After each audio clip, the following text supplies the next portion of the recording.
আসসালামু আলাইকুম। পদার্থবিজ্ঞান দ্বিতীয় পত্রের সাজেশন 2024 এইচএসসি পরীক্ষার্থীদের জন্য। তাপগতিবিদ্যা থেকে আমাদের পরীক্ষার জন্য কি টপিক জানা থাকতে হবে অবশ্যই। তো সেটগুলো কিভাবে আসতে পারে, যেমন একটা সেটে কোশ্চেন আসতে পারে ইঞ্জিনের ক্ষমতা কর্মদক্ষতা নিয়ে, উৎস ও গ্রাহকের তাপমাত্রা পরিবর্তনে কর্মদক্ষতার পরিবর্তন, এটা হচ্ছে এক সেট। সমুষ্ণ রুদ্ধতাপীয় প্রক্রিয়ার তাপমাত্রা চাপ আয়তনের পরিবর্তন। তো সমুষ্ণ প্রক্রিয়া রুদ্ধতাপীয় প্রক্রিয়ার যে সূত্রগুলো আছে তাপমাত্রা চাপ আর আয়তন সম্পর্কিত সেই সূত্রগুলো। তারপর কৃতকাজ, সমুষ্ণ প্রক্রিয়ার কৃতকাজ, রুদ্ধতাপীয় প্রক্রিয়ার কৃতকাজ নির্ণয়। তারপর এক সেট আসতে পারে তাপগতীয় যে চারটা প্রক্রিয়া আছে, তাপগতীয় যে চারটা প্রক্রিয়া আছে এই প্রক্রিয়া অধিকাংশ সময়ই গ্রাফ আকারে থাকে, অর্থাৎ একটা গ্রাফ থেকে বের করতে পারে। যেমন কুমিল্লা বোর্ড 2022 সালে আসছিল এরকম একটা।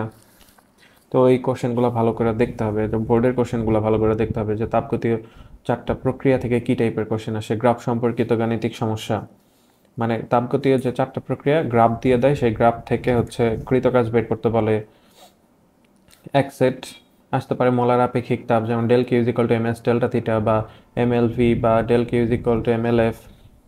এটা তাপমাত্রা পরিবর্তনে, এটা হচ্ছে বাষ্পীভবনের সুপ্ত তাপের জন্য, এটা বরফ গলনের সুপ্ত তাপের জন্য। তারপরে পাহাড়ের উপর থেকে পানি পড়তেছে, সেই পানির উপরে যে টেম্পারেচার ছিল নিচে নামার পর টেম্পারেচার কত হবে এরকম। তারপরে হচ্ছে মিশ্রণের তাপমাত্রা, অর্থাৎ পানির মধ্যে যদি বরফ মেশাই তাহলে সেই মিশ্রণের তাপমাত্রা কত হবে এই সম্পর্কিত ম্যাথ। আর সেটা আসতে পারে এনট্রপির পরিবর্তন থেকে।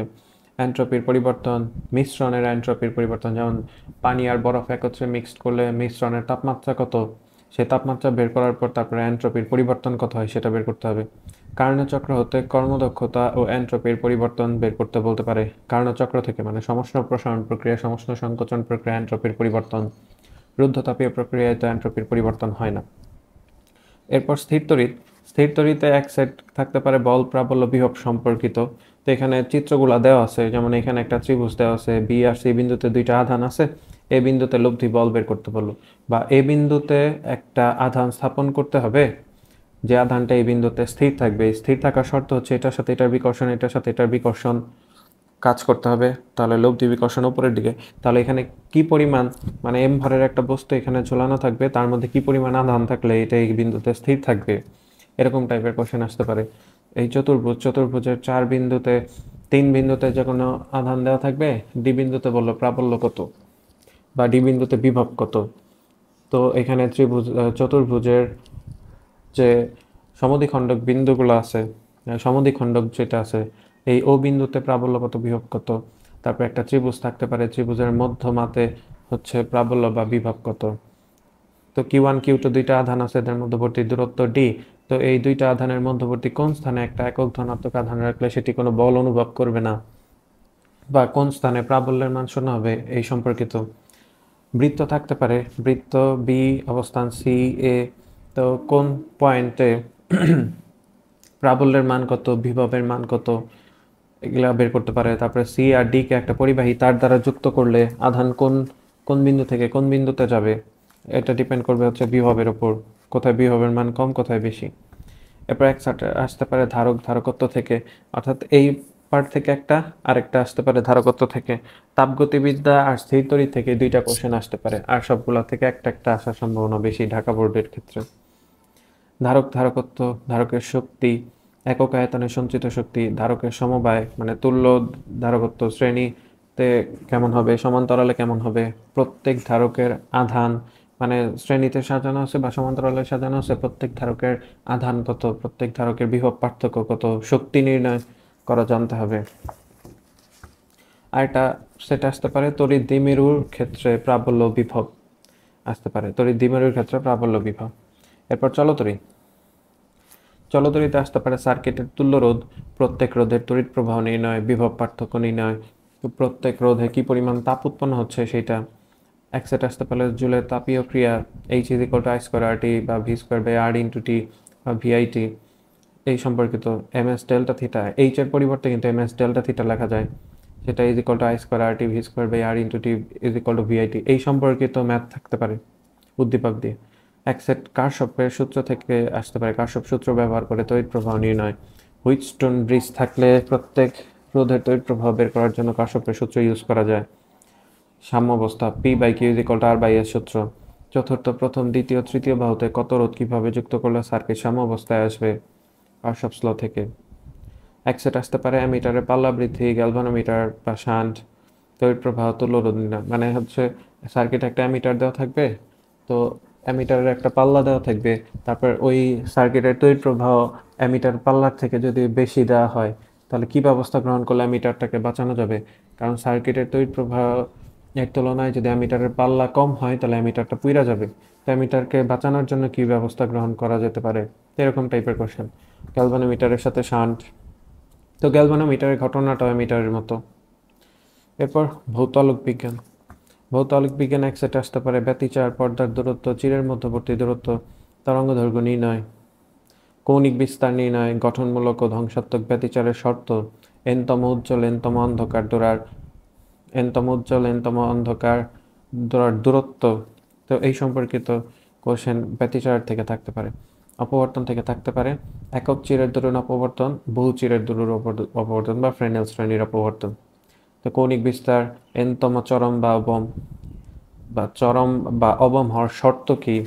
তো এগুলা এখান থেকে আসতে পারে, বা ব্যতিচার থেকে আসবে, আর আর না হয় অপবর্তন থেকে আসবে, তবে ব্যতিচার থেকে আসার সম্ভাবনা কিছুটা বেশি থাকে। এরপর আধুনিক পদার্থবিজ্ঞানের সূচনা। এখান থেকে 3টা টাইপের কোশ্চেন দেওয়া হয়েছে। ভরের, সময়ের, দৈর্ঘ্যের আপেক্ষিকতা, আপেক্ষিক গতিশক্তি নির্ণয়, ভর শক্তি সম্পর্ক। তো ভরের, সময়ের ও দৈর্ঘ্যের আপেক্ষিকতা 3টা সূত্র আছে: ভর বৃদ্ধি, কাল দীর্ঘায়ন, দৈর্ঘ্য সংকোচন। ওই 3টা সূত্র সম্পর্কিত ম্যাথ বা আপেক্ষিক গতিশক্তি E = m - m0c², এই সূত্রটা m - m0c²। তারপর এক সেট আসতে পারে কার্যাপেক্ষক, সূচন কম্পাঙ্ক, নিবৃত্তি বিভব, ফটোতড়িৎ ক্রিয়া, ফটোপ্রবাহ পাওয়া সম্ভব কিনা, তরঙ্গ দৈর্ঘ্য। তো নিবৃত্তি বিভবের সাথে ফটোপ্রবাহের সম্পর্ক। আরেক সেট কোশ্চেন আসতে পারে কম্পটন প্রভাব, বিক্ষিপ্ত ফোটন ও ইলেকট্রনের শক্তি নির্ণয়, তরঙ্গ দৈর্ঘ্য, তাদের ভরবেগ নির্ণয়।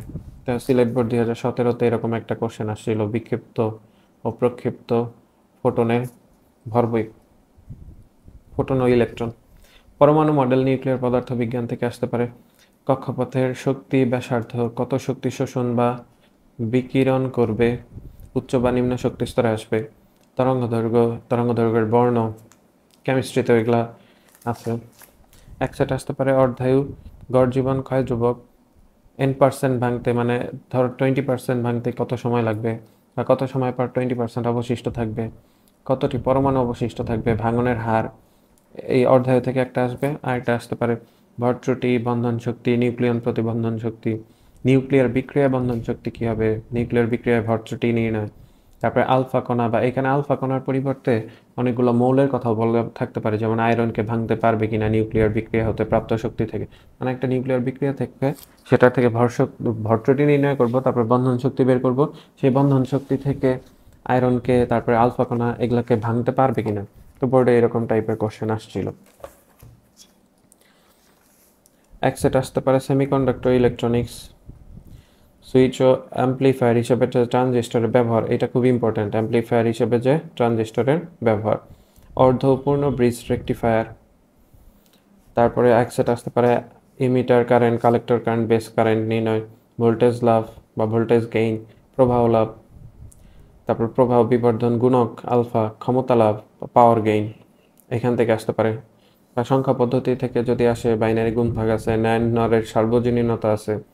তারপরে এখানে হচ্ছে সার্কিট থাকতে পারে, যে গেট থাকবে সার্কিটের মধ্যে, যে কি ব্যবস্থা গ্রহণ করলে তড়িৎ প্রবাহ চলবে বা চলবে না, এরকম। তো সবগুলো টপিকই পড়তে হবে। একটা আপনারা যদি হচ্ছে 4টা বা 5টা চ্যাপ্টার ধরে রাখেন যে এই 5টা চ্যাপ্টার আমি পড়বো, ওই 5টা চ্যাপ্টার পড়লেও সবগুলা চ্যাপ্টার এমনভাবে পড়তে হবে যেন কোনো কিছু বাদ না থাকে। কোশ্চেন যে কোনো জায়গা থেকেই হতে পারে। Physics first paper question easy হয়েছে, সিকিউ ঢাকা বোর্ডেরটা দেখছি। তো সেকেন্ড পেপার কঠিন হওয়ার চান্স আছে, কারণ একটা সহজ করে আর একটা কঠিন করে। তো আশা করি ফিজিক্স সেকেন্ড পেপার এর প্রিপারেশন সবাই ভালোভাবে নেবেন। এরপরে যদি কোনো সমস্যা থাকে অবশ্যই কমেন্ট করে জানাবেন। আল্লাহ হাফেজ।